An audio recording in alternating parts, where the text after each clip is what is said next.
C'est l'histoire autour de Kim Philby, qui était un agent. Voyons, ça se déchaîne derrière. Donc, c'est l'histoire d'un agent. Ils ne veulent pas s'arrêter. Bon. Ils vont arrêter là. Et en fait, il y a des oiseaux qui attaquent une poule ou les poussins, ou je sais pas quoi, et voilà ce qui se passe. Ça, c'est la vie. Bref. Jean Robin, la personne est insupportable. Il est insupportable quand il débat et tout. Avec toi, il n'a pas été. Jean Robin n'a pas été insupportable du tout. Tu es extrêmement naïf, Philippe. Je ne vais rien dire sur Philippe Fabry, alors que je sais des choses et que j'ai compris des choses. C'est un débat très cordial. En dehors de cette émission, on a des rapports extrêmement aimables. Tu es extrêmement naïf, Philippe. Donc j'ai décidé de faire une vidéo Philippe Fabry démasqué. Je vais vous expliquer pourquoi. Et il se rapproche de gens comme Michel Goya, qui est à BFM TV avec des agents sino-russes, en tout cas pro-parti communiste chinois. Et donc, moi, je démasque tout ça, oui. À mon avis, il y a beaucoup de gens qui disent que Jean Robin est désagréable. Je pense que surtout Jean Robin a beaucoup souffert de cette fait, énormément clasher par tout un tas de gens, et souvent de manière injuste, je pense. Tu es extrêmement naïf, Philippe, tant que tu crois à ce que tu crois et que tu envoies des gens dans le mur avec toi. Voilà, moi j'ai de très bons rapports avec lui, on continue, on échange des messages, privés sur Twitter et tout, donc tout va bien.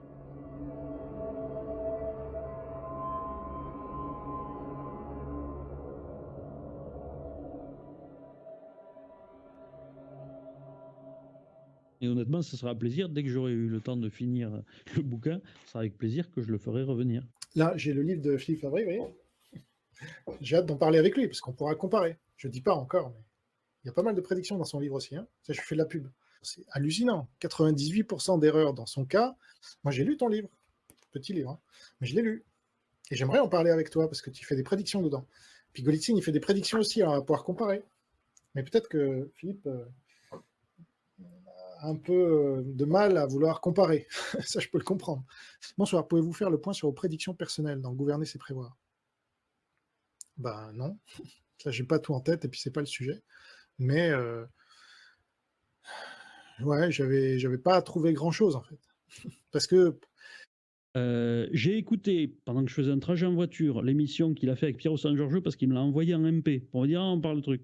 J'ai écouté, déjà ça m'a fait rire parce que les prévisions dont parle Pierre San Giorgio que j'ai entendu, c'est de la daube, hein, puisque apparemment Golitsyn a expliqué que le Japon devenait des socialistes, etc., ce qu'on n'a pas vu. Bon, bref. Alors Philippe, quand est-ce qu'on lit Golitsyn? Là, ça fait bientôt 6 mois que je te l'ai envoyé. J'ai quand même déjà trouvé le temps pour avancer ce livre que j'ai promis à Jean Robin de lire par sympathie. Je dis, hé Philippe, Golitsyn, on en reparle ou pas, ou jamais en fait?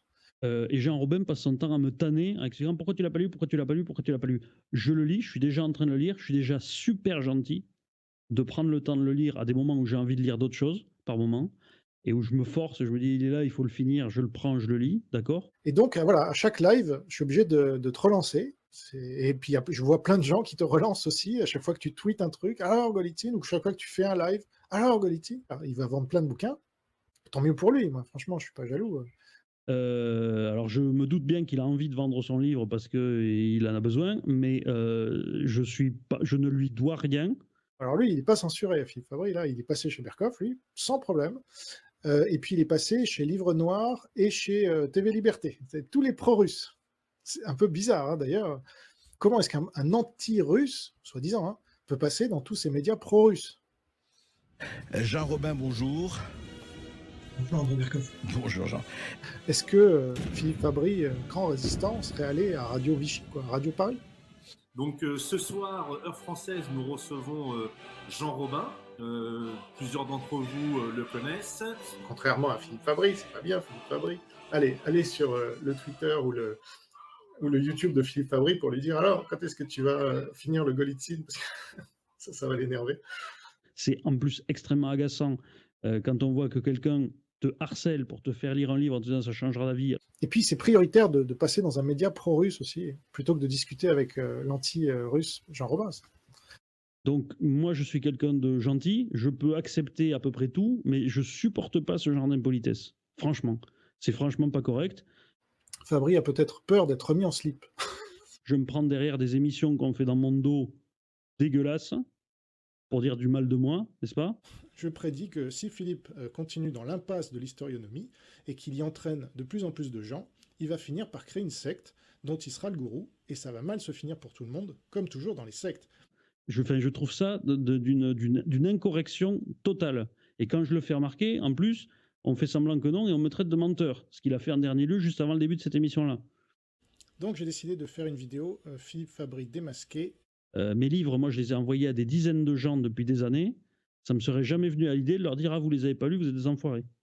Franchement, là, je parle uniquement humainement, c'est franchement pas correct, toi.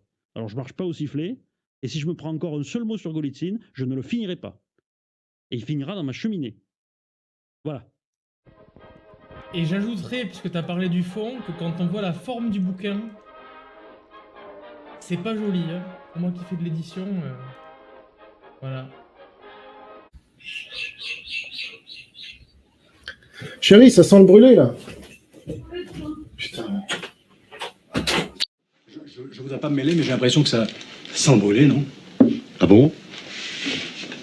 Non. Ah si. Si. Ah non, non, c'est l'odeur normale, ça. Quoi, tu sens quelque chose, toi? Moi, j'ai pas de nez, alors... Qu'est-ce que j'éteins, moi? Chérie, ça sent le brûlé, là. Tous les communistes étaient communistes, même s'ils se sont entretués, entre Trotsky, Staline, etc. Non? Oui, ils étaient communistes, oui, mais je Donc, crois ensuite, pas est-ce que le parti communiste chinois est communiste? Pour toi, non? Ils fêtent le bicentenaire de la naissance de Marx en 2018. Ils étaient communistes ou pas quand ils font ça? Est-ce que tu nies que les 3 références principales de Xi Jinping sont Mao, Lénine et Staline? Est-ce que tu le nies?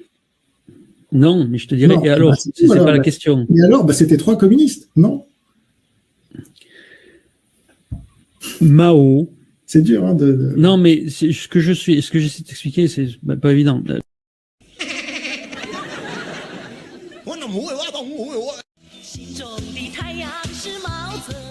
Xi Jinping est un vrai communiste. Voilà, il ne faut pas prendre des vessies pour des lanternes. La Chine n'a jamais été communiste, elle ne le sera jamais, tant que le Parti communiste chinois sera à sa tête. Ce sont des stratèges.